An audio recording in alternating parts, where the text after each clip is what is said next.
What is a mutual fund and how does it work against you? Video 3 of 4 in this banking series.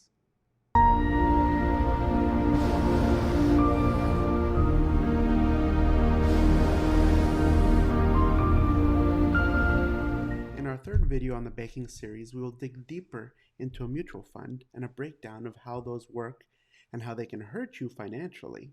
Banks are in the money business and invest other people's money into mutual funds. So what is a mutual fund really? Mutual funds, fees, and expenses are charges that are incurred by investors who hold mutual funds.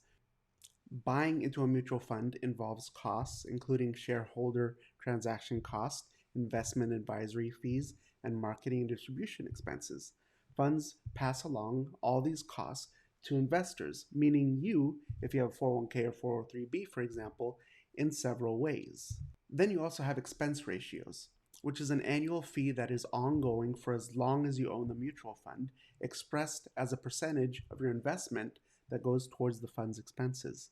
So, if you have $100,000 invested in a mutual fund and it has a 1% expense ratio, you'll pay $100 per year, every year on that balance. And because mutual funds are variable, they can lose just as much, if not more, than what they can appreciate.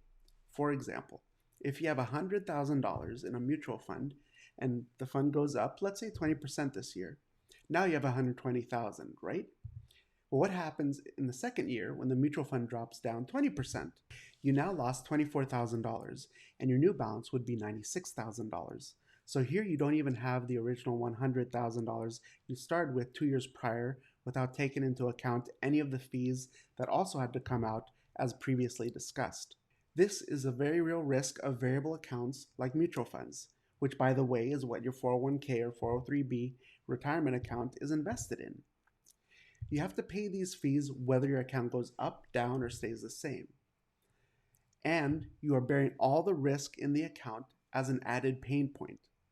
Have you ever heard of a mutual fund millionaire?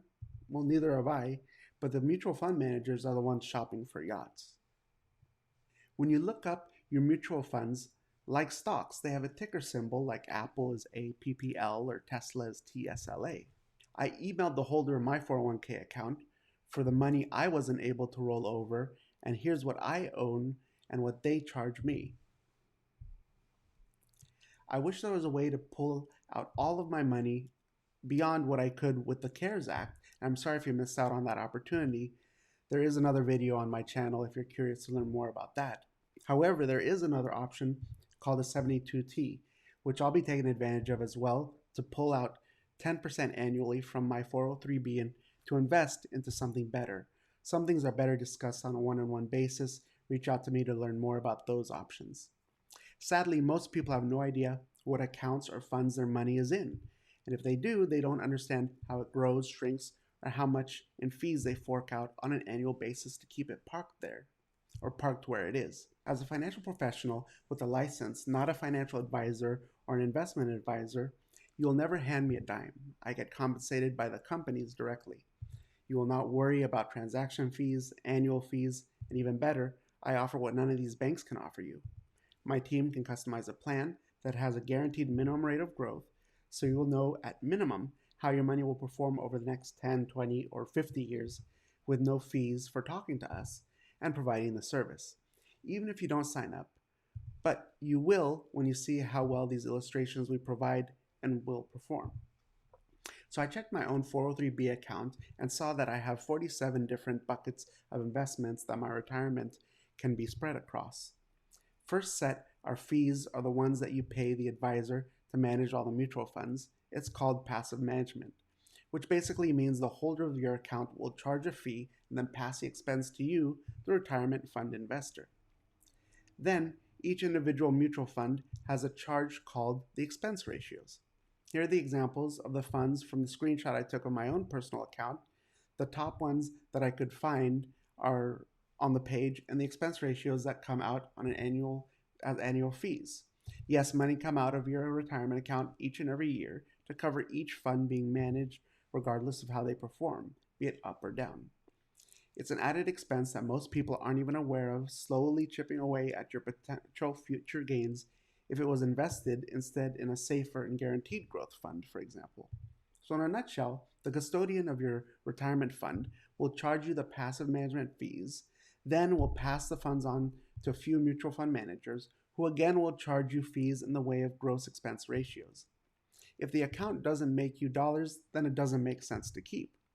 In this day and age when we can all do our own research and we can make our own choices on where our money is invested, wouldn't you like to know what your options are? If you'd like to sit down with me and go over your own retirement accounts to see what your fees are annually, reach out and let's make sure you get what's happening in your own accounts and what your alternatives are, and if you qualify for them. So again, let me first go over what you have in your accounts, break it down to explain exactly what you own, a full free analysis. Then we can review what possible better options we can provide for you. There's a book called Wealth Beyond Wall Street by Brett Kitchen, and I believe you can find this book for free online if you want to read up more on this and do your own research. If you need to understand that you are bearing 100% of the risks in these mutual fund accounts. The account holders and the fund managers are getting paid regardless of how your funds perform. They offer no guarantees on your principal or your income. I would love to educate you on how to invest like the banks do to hedge your risks with insurance and build compounding interest and take advantage of tax savings as well, but this is an entirely different subject. By the way, did you know that you can also invest in your own pension plan like the companies used to offer but no longer do? Yes, you can have guaranteed income for life. Guaranteed that when you retire, you can stay retired, because nobody wants to update their resume in their late 70s or 80s, am I right? If anything that I've shared here is of interest to you, please reach out to me and make an appointment with me. Feel free to comment below or send me a message from the healthwealthandrealestate.com website on the Get in Touch link at the top of the webpage, and please like and subscribe to the channel so you don't miss any future educational videos. I hope you found this series enlightening so far, with one more to create. I look forward to chatting in depth about it with you. Have a wonderful day.